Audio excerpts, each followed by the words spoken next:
Worldwide, an estimated 100 billion bananas are consumed each year. That weighs as much as 34 Empire State Buildings. And with a market value of around $140 billion, it's not only one of the world's most popular fruits, it's also a gigantic economic and political force. With a demand that high and a market that large, you'd think that it would be like the apple, where you could just walk into a grocery store fully stocked with a wide range to choose from. Seriously, how many spin-offs of the Honeycrisp apple are we going to make?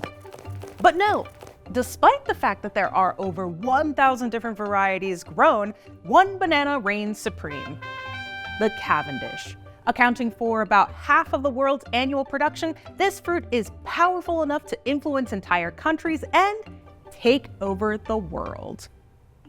Scientists believe that the world's first cultivated bananas came from New Guinea as far back as 10,000 years ago, making it one of the world's first domesticated fruits. From there, it spread through Southeast Asia, India, and Africa, eventually reaching Europe in 327 BCE after Alexander the Great became enamored by the exotic banana.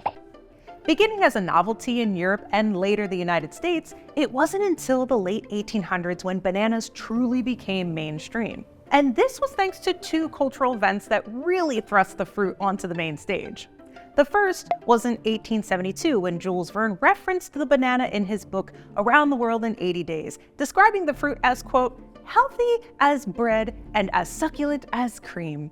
The second was in 1876 when the banana made a big American splash at the World's Fair in Philadelphia. They were delicious, nutritious, relatively affordable, and available all year round. They were the perfect fruit for Americans, and in the eyes of capitalism, they were the perfect commodity. As demand for the banana grew, American fruit companies sought to grow their own bananas in a practice known as vertical integration. Vertical integration is when one company takes ownership of two or more stages in the production process. So instead of fruit companies purchasing bananas from independent farmers to resell in American markets, they wanted to grow their own bananas on their own plantations, essentially cutting out farmers. This meant they needed land, and the tactics these companies employed in order to secure that land were vicious. In Central American countries, including Honduras, Costa Rica, Colombia, Guatemala, and Panama, banana lobbyists from companies like United Fruit, now known as Chiquita, bribed government officials and invested in coups, placing their allies in power in exchange for land. Once land was secured, they cleared out rainforests to make room for banana plantations. And in an even more aggressive step toward full vertical integration, these companies built their own railroads and ports to transport bananas. They even went as far as establishing entire towns in order to house the people who would work on these plantations. These companies basically wanted to make sure that they owned the entire means of production, and in doing so, they changed the economics, politics, and even the landscape of these countries in an extremely negative way. In 1901, the term Banana Republic was coined as a socio-political term to describe a country that had become destabilized by economic and political exploitation. In 1928, working conditions got so bad that in Colombia, workers at United Fruit unionized and went on strike, demanding fair wages, a 6-day work week, an 8-hour workday, and a written contract that guaranteed those rights. The United Fruit Company didn't want to compromise the profits they were making through exploiting workers, so they, along with the United States government, put pressure on the Colombian government to do something about it. And on December 6, 1928, the Colombian army turned against their own citizens, killing banana workers as well as bystanders. This would later be known as the Banana Massacre.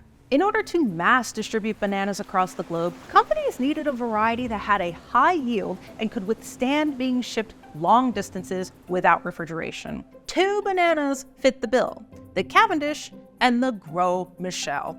Though both were available, the Gros Michel dominated the market and thus became the preferred banana across Central American plantations. But there was a major flaw in this corporate scheme to streamline production. You see, wild bananas are chocked full of seeds, like an unsettling amount of seeds. If you have trypophobia, don't look at this picture. Anyway, to make bananas more appealing, they were bred to have fewer seeds to the point where they are virtually unnoticeable, and in the case of both the Cavendish and the Gros Michel, sterile. Because the seeds are sterile in these varieties, every plant is actually a clone. The problem here is that if a disease gets introduced to a banana field, because all of the trees are biologically identical, it won't just impact one tree, it'll impact all of them. And that is what happened in the 1950s when the Gros Michel, aka Big Mike, fell to the plight of Panama disease. Within just a few years, Panama disease infected plantations across Central America, spreading quickly thanks to the interconnected railway system and shipping infrastructure those large banana companies had built. The Cavendish, however, was immune to this particular strain of fungus, so companies shifted to growing it almost exclusively. The Cavendish banana accounts for just under half of the world's annual production of bananas, which comes out to about 50 million metric tons.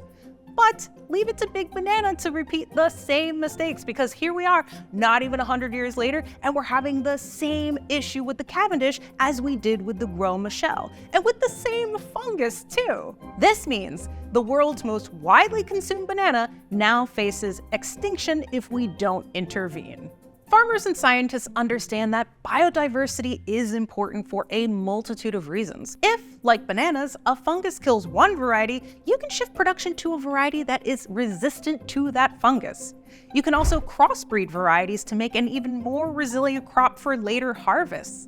Thus, when a problem arises, farmers can easily adapt and still meet consumer demand. But corporations don't think like farmers. Large-scale farming doesn't really take nature into account, or people for that matter. But that's a story for another day. While scientists get all that figured out, here are 3 more interesting bananas that I would like to consider for global domination. First up, the red banana. They're a bit smaller than your average Cavendish, but they're sweeter and have a more intense banana flavor. Then there's the Manzano banana, or more commonly known as the apple banana, because they've got a hint of apple flavor. And then the rarest banana in the world, the blue Java. They're a beautiful blue banana that tastes like vanilla and has a creamy consistency, earning them the nickname the ice cream banana. The fact that we haven't focused all of our banana resources on an ice cream banana really proves how flawed capitalism is. Anyway, what banana would you like to see take over the world? Let us know in the comments.